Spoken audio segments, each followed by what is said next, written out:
बिस्मिल्लाहिर्रहमानिर्रहीम। आज हम आपको सिखाएंगे कढ़ी बनाना, बेसन की कढ़ी। ये है बेसन, तकरीबन 1 पाव है। इसके पहले बनेंगी फुल्कियाँ, ठीक है। अब इसमें हम क्या क्या ऐड करेंगे, अब आप देखिए। हल्दी, ये आपने हल्दी डाल दी इसमें। ये हैं कुटी हुई मिर्चें, ये डाल दीजिए। ये देखिए थोड़ा सा सोडा है, चुन्ना सा है लेकिन है। अच्छा, ये है नमक, ये है चाट मसाला और ये है ज़ीरा। अच्छा, अब इसकी मकदार ये है कि आप ना, अगर 1 पाव बेसन है तो उसके हिसाब से आप जाहिर है थोड़ा थोड़ा सा, जैसे मैंने आपको दिखाया, ले लें। ज़्यादा है तो इसकी क्वांटिटी आप बढ़ा लीजिए। नमक आप जाहिर जितना आप खाते हैं, या कुछ लोग कम नमक कुछ ज़्यादा, तो उसके हिसाब से अपने टेस्ट के हिसाब से आप नमक रखेंगे। बस नमक उस हिसाब से रख लीजिए, बस ये है, ठीक है। अब इसमें आप डाल दीजिए पानी, ठीक है। को आप अच्छी तरह, अब आप इसको क्या करें, मिक्स कर लें, ठीक है। सब चीज़ें आप अपने हिसाब से हस्बे ज़ायक़ा आपने डाल ली। अब मिक्स करें। अब उसके बाद क्या करना है आपने, अब इसमें आप डाल दीजिए ये प्याज, ये भी आप डाल दीजिए। हस्बे मंशा डाल लें आप, अगर ज़्यादा खाते हैं, या हस्बे ज़ायक़ा तो नहीं, हस्बे मंशा डाल लें। ये है बंद गोभी, ये भी डाल लें, इससे भी टेस्ट अच्छा लगता है ज़रा फुल्कियों में। ये हरी मिर्च है, इसकी कटिंग हुई हुई, ये भी आप डाल लीजिए। अगर आप कम खाते हैं उसके हिसाब से, ज़्यादा खाना चाहते हैं उसके हिसाब से, ठीक है। ये है। अब इसको आप अच्छी तरह बीट कर लें। मतलब बीट कर से मुराद ये है कि अच्छी तरह यानी ये मैच हो जाए सारी चीज़ें। और सोडा चूँकि हमने डाला है तो थोड़ी देर आप इसको यूँ ही करते रहें, ठीक है। फोर्क से कर लें, अगर हाथ से करना हाथ से कर लें, चमचे से करना चमचे से कर लें, थोड़ी देर करेंगे बस हो जाएगा। वैसे बेहतर ये है कि आप 1 पाव में 2 प्याज डालें, और 1 प्याज के अंदाजे के मुताबिक आप बंद गोभी डालें और 3 हरी मिर्चें डालें, ठीक है। तो ये आपके लिए बेस्ट, बहुत अच्छी फुल्कियाँ आपकी तैयार होंगी। और फिर सोडा इसमें डालें आप 1 चुटकी, जैसे मैंने आपको दिखाया था, एक चुटकी काफ़ी है, ठीक है। थोड़ी देर आप रख देंगे ना तो खूब अच्छा इसके अंदर ना कहना चाहिए कि, तो फुल्कियाँ जो आप बनाएंगे ना, बहुत से लोग पकौड़े कहते हैं, फुल्की या पकौड़े जो भी फिर आप बनाएंगी तो वो बहुत सॉफ्ट होंगे, नरम नरम, ठीक है। तो थोड़ी देर आप, बेहतर है कि ये करने के बाद रख दें, ठीक है। अच्छा, आपने लाल मिर्च कितनी डालनी है, वैसे आप चाहें तो पिसी हुई भी डाल दें, लेकिन ये है कि बेहतर है कि कुटी हुई डालें। तो 2 चुटकी डाल दें, ठीक है। और ज़्यादा खाना है तो 3, यानी आप ये समझें कि टीस्पून आधा, ठीक है, आधा टीस्पून आप डाल दीजिए इसके अंदर। और फिर ये कि ज़ीरा जो है, थोड़ा सा 2 चुटकी ज़ीरा, थोड़ी सी काली मिर्च, और उसके अलावा चाट मसाला 1 टीस्पून या आधा, मैंने आधा डाला है, ठीक है। अब आप चाहें तो अपनी मकदार बढ़ा लें या कम कर लें। बहुत से लोग थोड़ा ये है ना कि चटपटा खाते हैं, बहुत से लोग कम यानी सादा पसंद करते हैं, ये बात है। बिस्मिल्लाहिर्रहमानिर्रहीम। ये देखिए, आप चमचे से इस तरह डालकर फुल्कियाँ बना लीजिए। ये इसके साथ हमने आलू की भी डाल दी है। आप इसको जो है, अब इसको पलट दीजिए, थोड़ी सी हो जाए तो आप इसको पलट दीजिए। इस तरह से आपने बनाना है ताकि अच्छी तरीके से ना ये आपकी फुल्कियाँ तैयार हो जाएं। ये देखिए कितनी अच्छी गोल्डन ब्राउन हो गई ना। इसको अब आप इसको यहाँ पर रख लें। देखिए आपके सामने ये फुल्कियाँ तैयार है, रेडी हैं, गोल्डन ब्राउन। अब इसको आप चाय से भी खा सकते हैं, ये आपको चाय के साथ भी बेहतरीन मज़ा देंगे, ठीक है। और ये हम जब बेसन की वो बनाएंगे कढ़ी, तो फिर आप उसके साथ भी देखिएगा, एक नया टेस्ट होगा इसका इंशाअल्लाह। बिस्मिल्लाहिर्रहमानिर्रहीम। देखिए हम कढ़ी के लिए अपने मसाला बनाएंगे। अब इसमें हमने ऑयल डालना शुरू किया, ये दूसरा चमचा है, बस 2 चमचा ऑयल हमारे लिए काफ़ी होगा, ठीक है। ये आप इससे अंदाज़ा लगा लीजिए, इससे भर के हमने 2 चमचा डाला, ठीक है। 1 पाव बेसन की कढ़ी बनाने के लिए आधा पाव ऑयल तेल काफ़ी है आपके लिए। और ये प्याज हमने काटी हुई है, ये चूँकि कतरे बड़ी थी तो हमने आधी काटी है, आधी बचा दी है। आधी प्याज हम ये डाल देंगे इसमें, ये आधी प्याज हमने डाल दी, ठीक है। अब इसको हम ब्राउन कर लेंगे, फिर आपको बताएंगे कि अब मज़ीद इसमें क्या फिर मिलाना है। ये हमारा लाहौरी नमक है, आप हस्बे ज़ायक़ा ले लें इसको। हम इसको धोते हैं अच्छी तरह, क्योंकि ज़ाहिर थोड़ा सा कलरफुल होता है ना, तो धो के साफ करके फिर डालते हैं। और चूँकि मोटा मोटा होता है तो इसलिए हम इसको थोड़ा सा क्रश कर लेते हैं। ये प्याज हमारी ब्राउन हो गई, अब हम इसको डाल देंगे नमक से। और इसमें हम थोड़ा सा 1 प्याला पानी ऐड कर रहे हैं। 1 कप साफ समझ लीजिए, 1 कप पानी डाल दिया हमने। अब इसमें हम ये हल्दी डाल रहे हैं, 2 चम्मच भर के डाल दीजिए। ये चमचा है ना नॉर्मल सा, हाँ, जो आते हैं प्लास्टिक के चमचे, जो इंश्योर वगैरह में दूध के डब्बे में होते हैं, ये चमचे। ये 1 चमचा कुटी हुई मिर्च डाल दीजिए। अब ये थोड़ी देर पक जाने दीजिए ताकि हल्दी वगैरह की जो स्मेल है वो निकल जाए। ये अब हमने लिया है 1 पाव बेसन, उसमें पानी डाल दिया। ठीक है, पानी डाल के आप ये कांटे से या चमचे से इसको अच्छी तरह घोल लें। जब ये अच्छी तरह घुल जाए, वैसे ज़्यादा टाइम नहीं लगता है, जल्दी से घुल जाता है।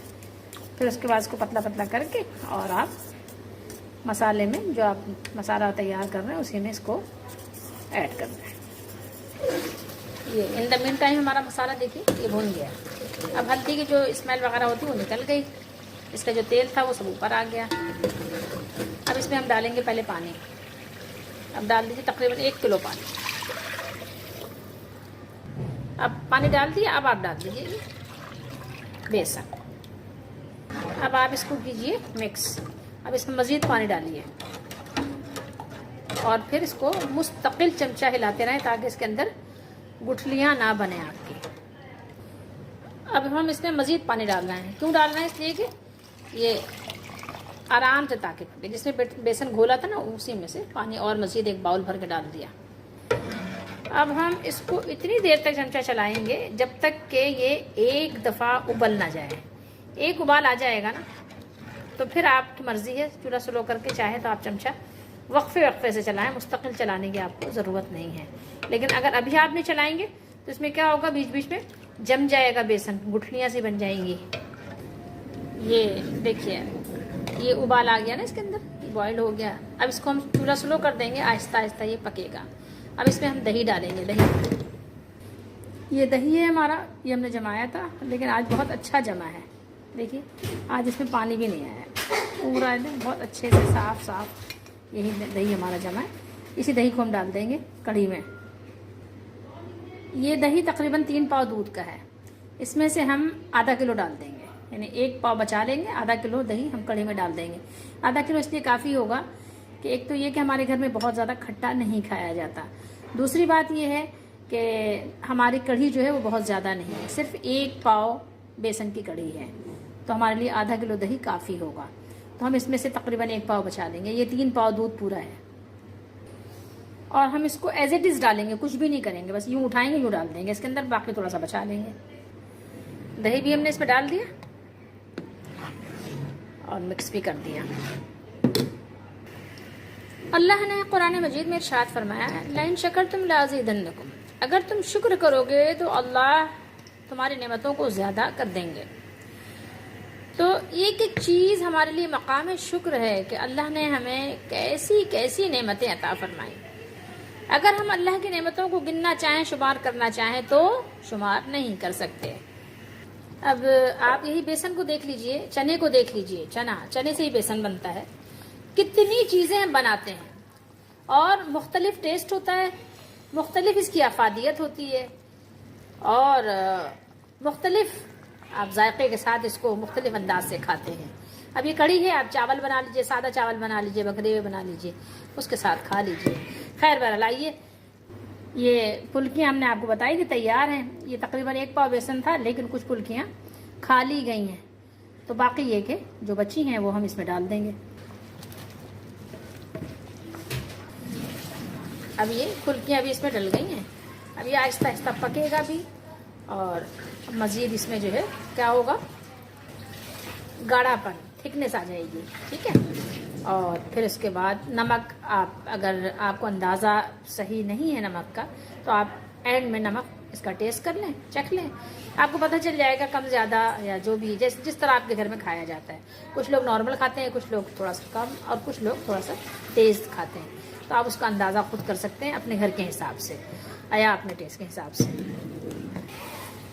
इसको पकते हुए तकरीबन 15 से 20 मिनट हो चुके हैं, लेकिन इसको हम मज़ीद आधा घंटा पकाएंगे।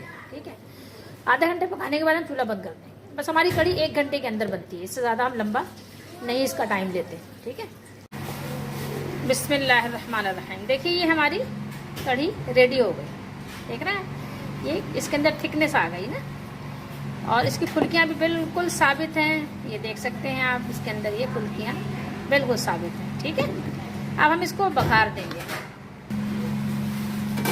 चूल्हा हमने बंद कर दिया और अब इसको हम बघारेंगे। बघारने के लिए हमने ये फ्राई पैन रखा है, इसमें थोड़ा सा ऑयल डाला, ज़्यादा ऑयल की ज़रूरत नहीं है।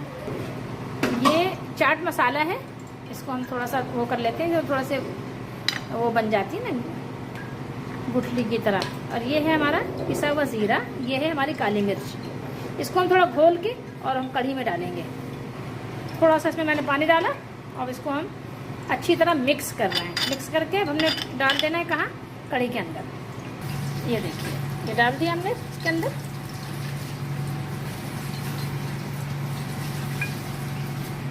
ऑयल गरम हो गया, इसमें हम डाल दे रहे हैं ज़ीरा। ज़ीरे के बाद डाला ये लाल मिर्चें, ये हमने इसमें डाल दिया। ये है हमारा बघार। और याद रखें, जैसे बघार डालें फ़ौरन बंद कर दें, थोड़ी देर बाद खोल दें, फिर खुशबू इसके अंदर बस जाती है। अब इसको आप निकालें डोंगे में। तो ये है हमारी कढ़ी तैयार है। इसमें कढ़ी पत्ता नहीं है, कढ़ी पत्ता नहीं है तो हमने नहीं भी डाला। अच्छा, मेरी आदत नहीं है कि अगर कोई चीज़ नहीं है तो भी उसके लिए बाज़ार जाना ज़रूरी है, क्योंकि ये ऐसी चीज़ें हैं कि जिसके बगैर भी काम चल जाता है। अगर है तो ठीक है, नहीं है फबेया। ये मैंने इसको, अब ये देखिए, आपको थोड़ी सी अच्छी भी लगेगी ना देख के भी, जैसे आँखों को अच्छी लगती है कोई चीज़। जिसको मिर्च कम लगे, हरी मिर्च खा ले, लाल मिर्च खा ले। ठीक है, और गार्निश भी हो गई है कढ़ी हमारी। ठीक है, ज़ीरा भी है, लाल मिर्च भी है, हरी मिर्च भी है, हरा धनिया था घर में तो वो भी डाल दिया। तो ये है आपके सामने तैयार हो गई 1 घंटे में। 1 घंटा आपके लिए काफ़ी है कढ़ी बनाने के लिए। ठीक है, अगर कोई स्लो काम करता है तो 1.5 घंटा ले ले बस। साथ साथ आप सादा चावल पका लें या बघरा हुआ चावल पका लें, तो आप उसके साथ फिर इसको नोश फरमाइए और फिर अल्लाह की हम्दो सना कीजिए और उसकी इबादत के लिए सरगर्म हो जाइए।